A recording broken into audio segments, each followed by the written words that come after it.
నేరాలు చేసిన వారిని జైలుకు తరలిస్తే సత్ప్రవర్తనతో బయటకొస్తారు. తద్వారా సమాజంలో నేరాలు తగ్గుతాయని చెబుతూ ఉంటారు. కానీ చాలా వరకు దానికి భిన్నంగా జరుగుతోంది.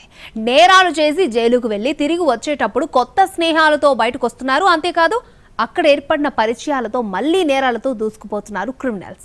ఇప్పుడు విశాఖ అచ్యుతాపురం సెజ్లో సరిగ్గా ఇలాగే జరిగింది. కొత్త నేరాలకు జైళ్లు అడ్డాగా మారుతున్నాయా? దీనికి అవుననే సమాధానం వస్తోంది.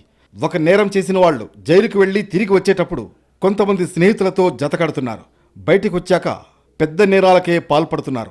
ఇదే తరహాలో అనకాపల్లి జిల్లా అచ్యుతాపురంలో ఓ డ్రగ్స్ తయారీ సంస్థ ముసుగులో ఆల్ఫాజోలో మత్తు మాత్రలు తయారు చేస్తున్న ముఠాను పట్టుకున్నారు డైరెక్టరేట్ రెవెన్యూ ఇంటెలిజెన్స్ డిఆర్ఐ అధికారులు.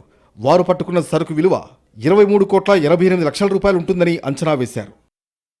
నిజానికి అక్కడ ఏర్పాటు చేసింది ఓ మెడికల్ డ్రగ్స్ తయారీ సంస్థ. ఎవరెక్స్ డ్రగ్స్ ప్రైవేట్ లిమిటెడ్ పేరుతో కంపెనీ ఏర్పాటు చేశారు.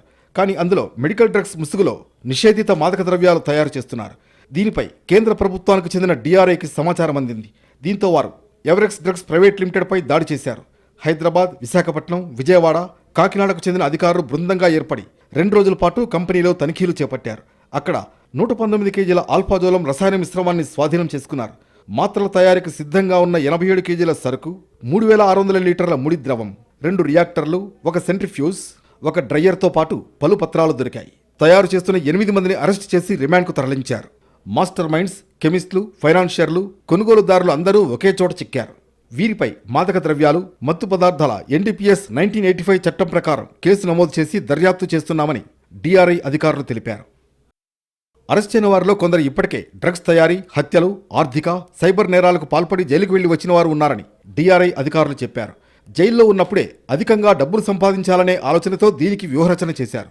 జైలు నుంచి విడుదలయ్యాక నిషేధిత మాత్రల తయారీకి డ్రగ్ కంపెనీని గుర్తించడంతో పాటు ఫైనాన్షియర్, కొనుగోలుదారులు, తయారీ నిపుణులను ఎంచుకుని ఈ నేరానికి పాల్పడ్డారు.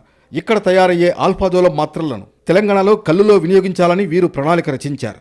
తెలంగాణలో కల్తీ కల్లు కోసం ఈ ఆల్ఫాజోలం మాత్రలను వినియోగిస్తున్నారని అధికారులు తెలిపారు. ఈ ముఠా ఇప్పటికే 100 కోట్ల రూపాయల వ్యాపారం చేసిందని చెబుతున్నారు.